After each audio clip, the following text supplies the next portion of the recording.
It's a level of immersion that we really focus on. You're not just playing a game, but you're living in this world, in this universe.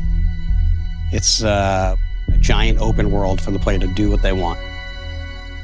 You feel like you've had an impact in the world. You really feel like you're there. There's certain, types of entertainment where you're just experiencing it. You're taking in what the creator wants you to see, and they draw that dotted line between this happens, go here, do this. The more that we can put you in the situation where you're going to decide. That's what makes video games the best form of entertainment that they are.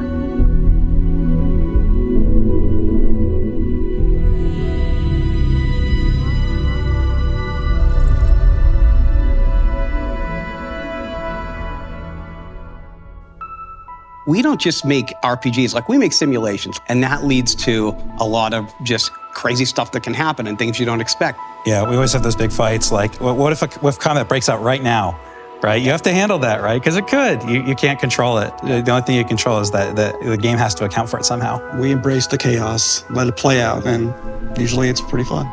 A lot of us have been doing this for a long time together, and it's nice with Starfield to go back to some things we didn't do, the backgrounds, the traits, the defining your character, all of those stats. And I think there's so many games now that do those things that people are ready for something that does a lot of the things that, older hardcore RPGs, some that we used to do, doing those again in a new way. We've always allowed the player to create really interesting, unique characters.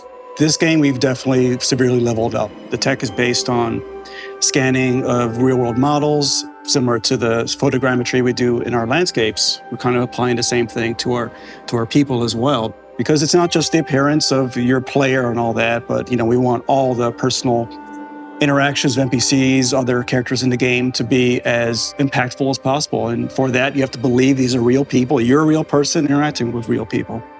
One of the big choices is which part of the game world am I going to engage in? We always make a bunch of different groups that represent some of the major factions in every game. And in this one, we've got the United Colonies that represents the future Space Republic, idealized. You also have the Freestar Collective, which is the space Western fantasy, people that are out there on the frontier. We've got Ryujin Industries, which represents corporate life. I think it has one of the best starts of any of the factions we've done. It's a megacorp, and you get hired, right? That you would do, right? We'll play for our job. We'll see if you cut the mustard. Right. Yeah, I love approaching it that way where, okay, what makes the world feel whole? What are the groups that would make it feel whole and believable? And then how does the player interact with them?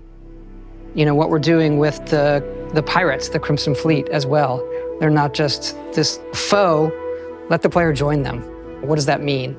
The cool thing about Crimson Fleet, what if you're a good person and you want to be a good player and you don't want to play as a bad guy? You can side with the pirates, or you can report back your superiors and be like basically space cop type of thing. So it'll let you be a good person and still play with the bad guys. I think that's really cool too. It seems like no matter what story we write, the one the players tell themselves is the one that they think about and love the most, and the companions. Hello, Captain. How may I be of assistance? So something we really, leaned into on this game, how those other characters felt about you.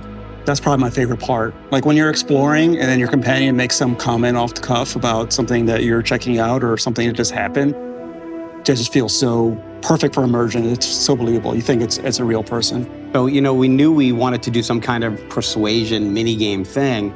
Yeah, we sat down and it was funny. We didn't start with, let's do an evolution of, let's look back at the old Oblivion system, but there are a couple of beats there. You have to think about, what's my risk here, right? Which one do I want to choose? We didn't want it to be a system where there was definitely the right thing to say. It feels like you're having a conversation where you're actually trying to persuade somebody of something.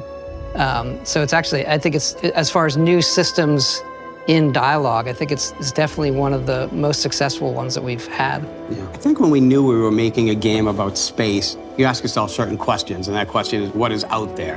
And so, as a game, we have romance, adventure, mystery, but I think with Starfield, there's this other layer of, the cosmos and the universe and what is out there. At the end of it, we want the players to have told their own journey but then look back at it and we're asking the big questions.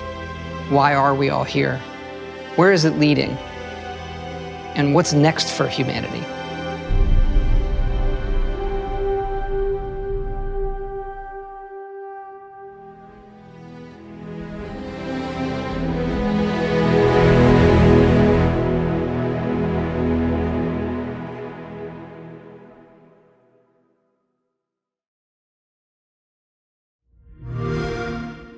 Play it day one with Xbox Game Pass.